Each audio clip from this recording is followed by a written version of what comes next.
ভিডিওটা কেটে গেল। আমি ওই তেলের মধ্যে সর্ষে আর একটু পাঁচফোড়ন আর শুকনো লঙ্কা দিয়ে দিলাম, একটু কারি পাতা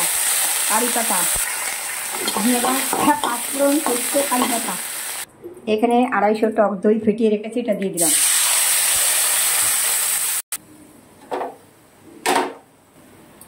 এখানে 4 চামচ চিনি, নুন, 1 চামচ সামান্য একটু হলুদ।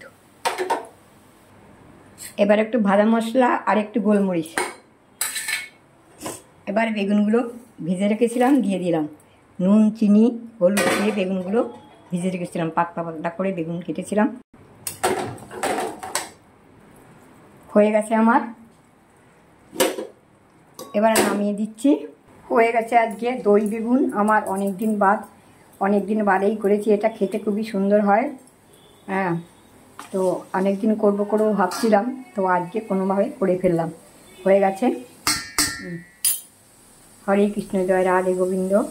ভিডিওটা দেখলে তোমরা পুরো দেখো। আমার কেটে গেছে মাঝখানে, কেননা লোক এসেছিলো করতে গেছি, তখন এমনিতে আমি ভালো পারি না, সতেও পারি না, করার চেষ্টা করি, কিন্তু কেটে গেছে।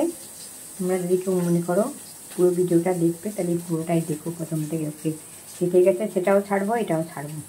দই বেগুন এটা খেতে খুবই সুন্দর হয়।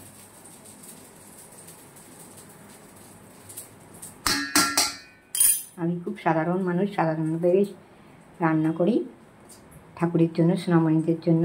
হরে কৃষ্ণ, জয় রাধে গোবিন্দ। তোমরা সঙ্গে থাকো। হরে কৃষ্ণ, হরে।